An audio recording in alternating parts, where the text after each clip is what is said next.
The lion wanted to have peace and tranquility in his kingdom, so he commanded his ministers to appoint a commission of inquiry and report accordingly.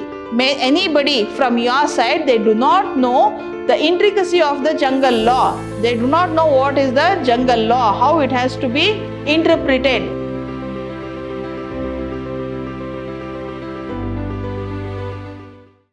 Hello everyone, this is Shobita S. Aradhya, lecturer, Department of English, Vidyashram Pre-University College, Mysuru, the Temple of Excellence.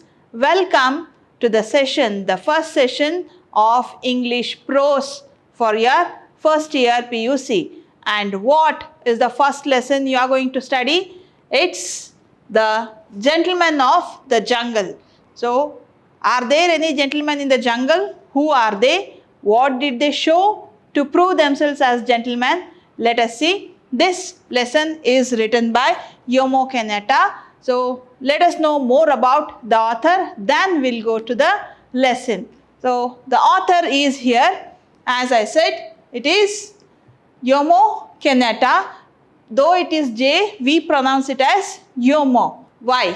Jomo Kenyatta was an African political leader, first president of Kenya. He is not only an author, he also is a political leader. He was the first president of independent Kenya.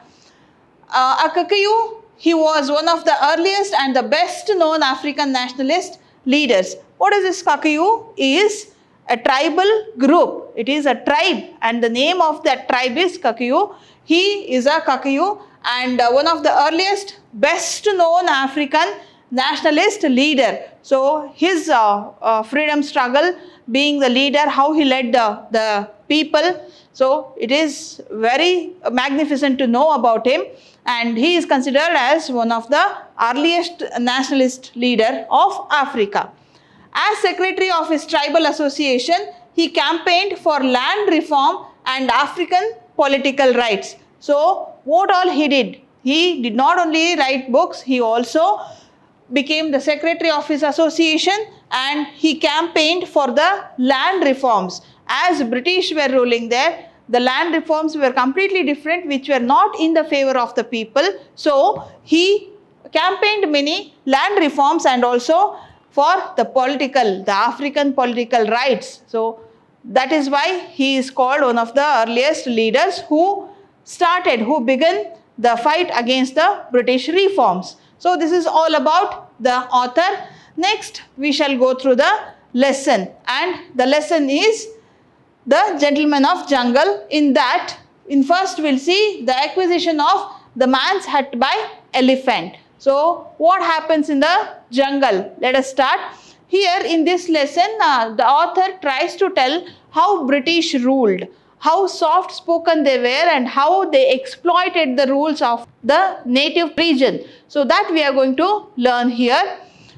Once an elephant made a friendship with a man. So elephant in jungle and man on the edge, on the end of the village, they became friends. And one day, due to a heavy thunderstorm, the elephant went to his friend's shelter.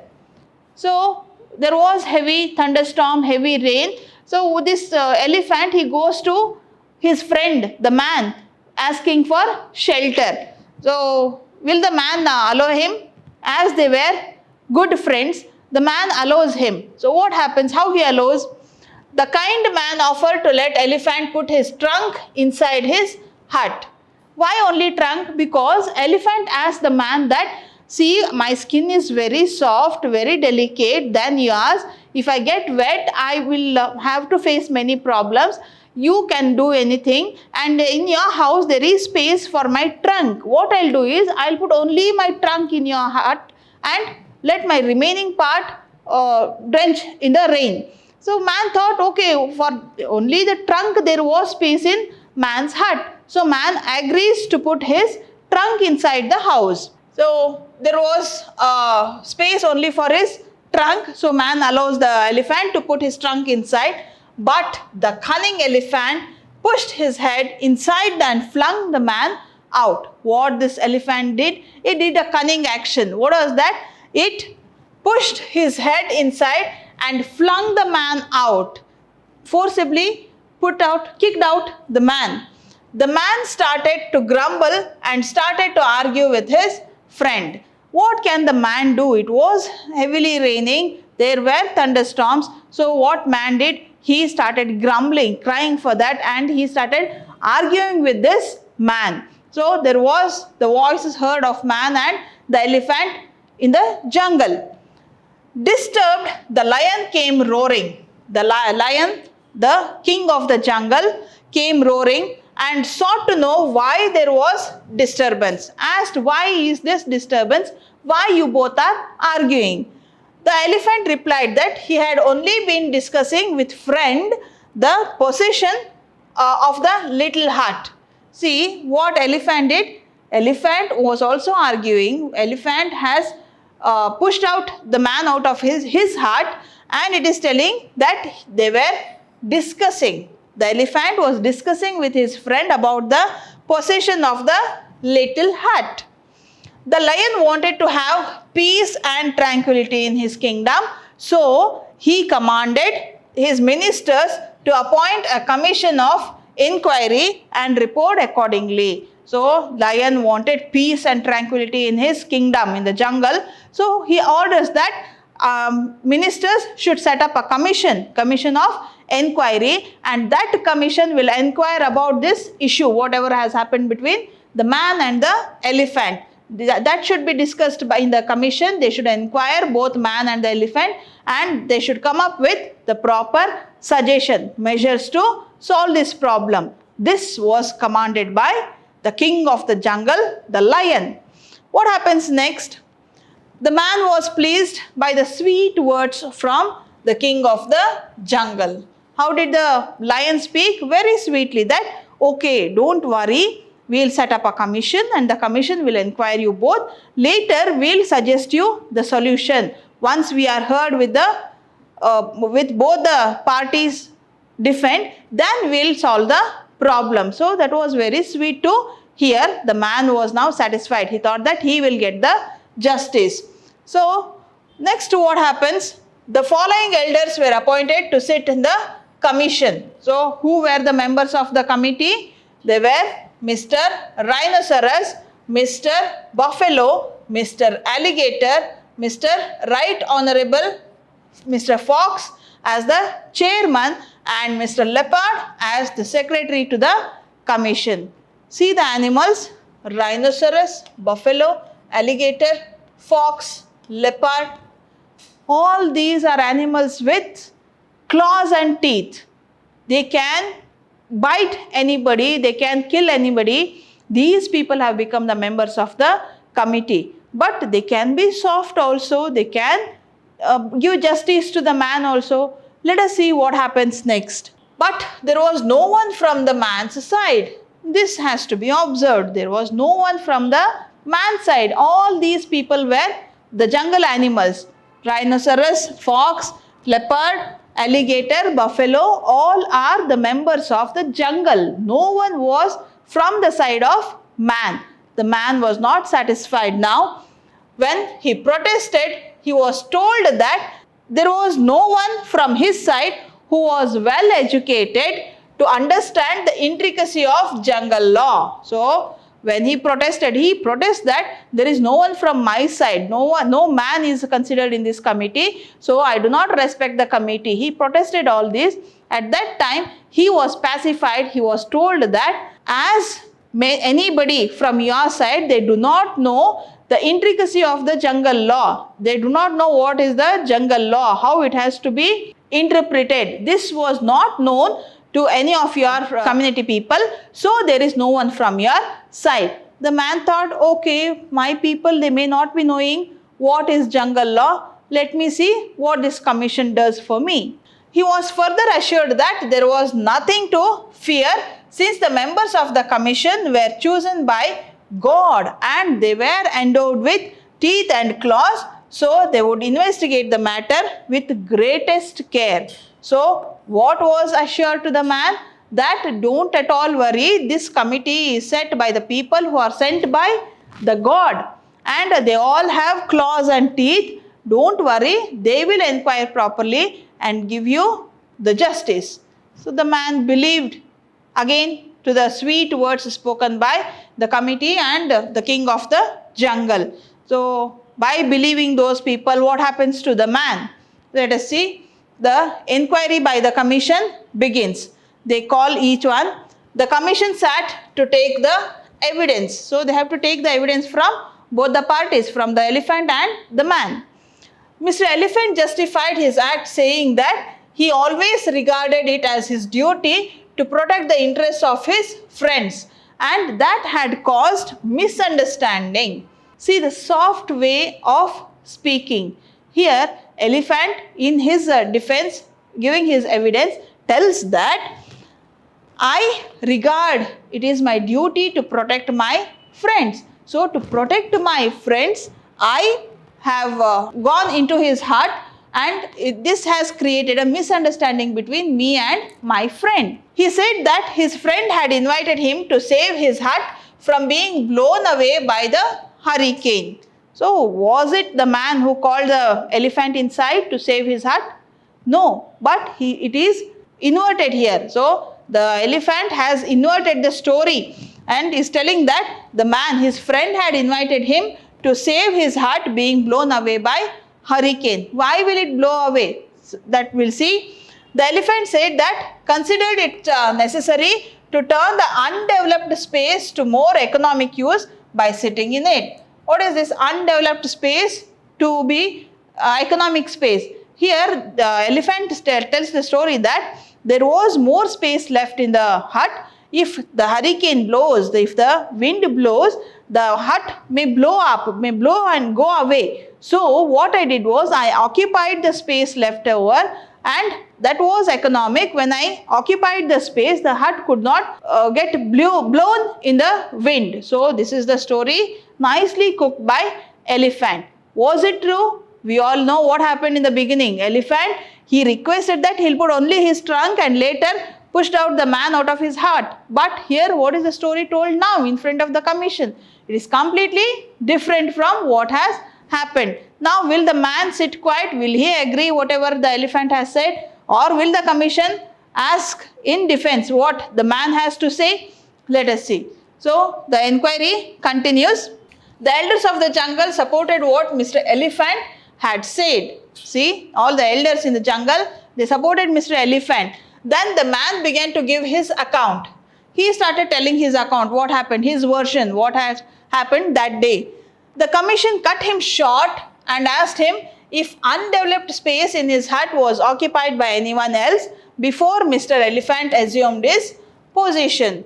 So he tries to tell in his defense, he tries to give the evidence, but that time the commission shot him, means stops him telling that, and they ask the question that had anybody occupied your space before Mr. Elephant occupied it? The answer was no, because nobody had come. It was only the man who was sitting in the hut. Elephant came and then all this happened. So what the man says here, the man was bewildered. He was completely in a surprise. He was in a confusion state. What to tell? Finally, the commission gave its verdict without listening what the man had to say, without inquiring him, without allowing him to defend himself.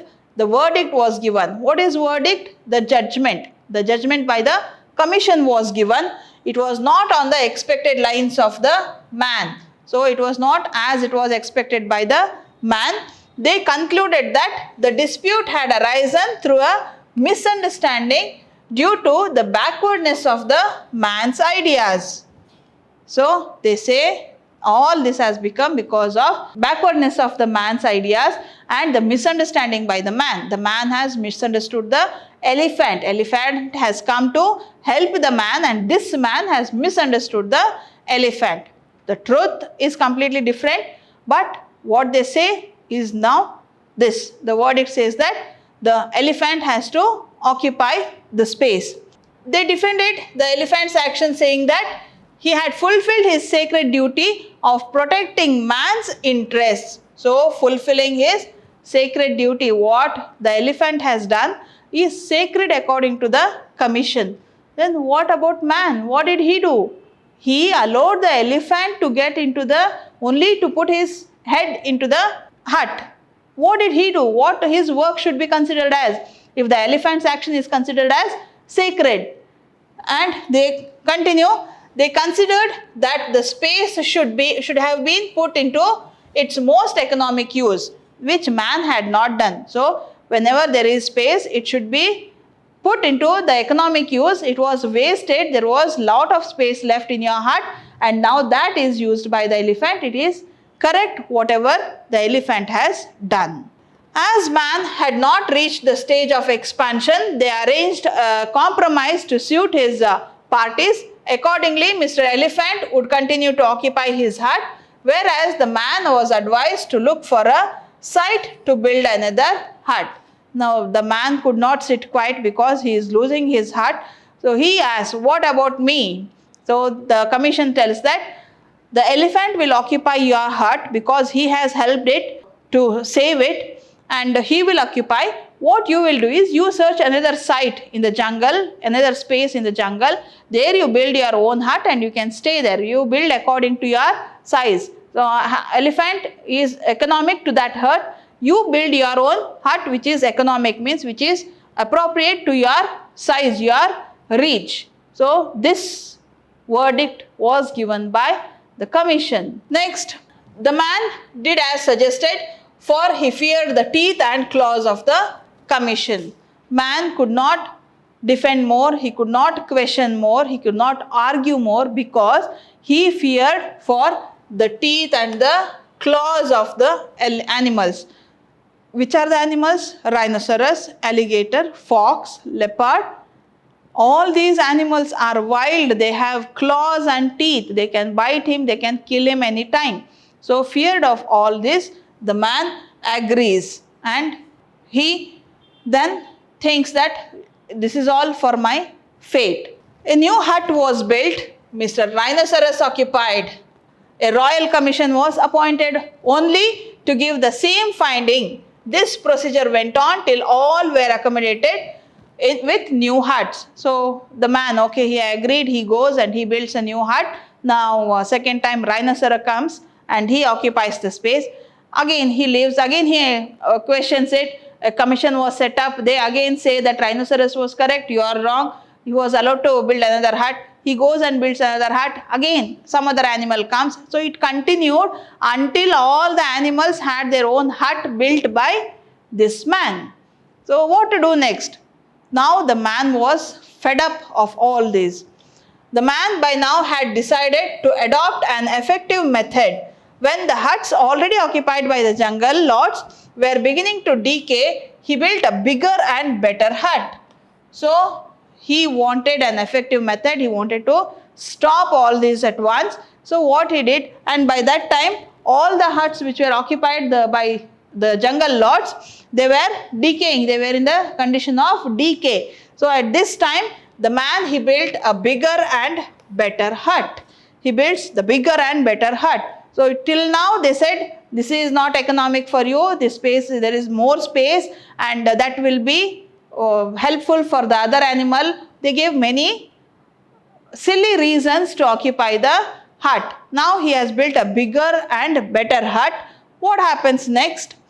As soon as the animals saw it, one by one came and occupied the space they found. So this time it was very big hut, and as soon as they saw, one by one they came and they started occupying the space there. They soon started to fight over their rights of penetration. What they did, they started fighting now, saying that this is my place, this is my place. They wanted to have their own position, their own place in that hut. So there was fight among the animals. The man was waiting for this opportunity.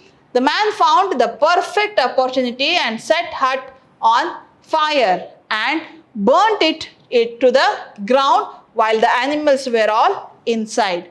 What the man did, he was waiting for this opportunity. Once all the animals came in and they started fighting, he set fire to the hut and burnt it till ground, means he wanted to see it into ashes with all the animals inside. So though this was expensive, he got peace. So he was finally relieved to find peace is costly, but it's worth the expense. So he had built many huts, he had put his effort, he brought the wood, the straws, everything from the jungle. He had put his all the efforts many times, not once. Building hut many times is not an easy task. He did all those, and finally what happened? He adopted an effective method. And what was that? He built a bigger and better hut, made all the animals get in, fight for the place, and when they were fighting, set the hut into fire and burnt all the animals and the hut. Now there was no one who could come and occupy his hut. After this, the man built his own hut however he wanted it, and he lived there happily. So what do we learn from this lesson? That peace is costly, but it's worth the expense. We won't get peace with simple efforts. We need to put our efforts and our ideas, only then we can get the peace in life. So this is learned. The moral is that if you want peace, you have to work for it. So this is all about the Gentleman of the Jungle, and in the next session we will be learning a poem, The Schoolboy, written by William Blake. So how the schoolboy will face his problems, or what are the problems of the schoolboy, how he wants the school to be, like you all have planned and set ideas in your school days. So that we are going to learn in our next session. And until then, take care, be safe, and thank you.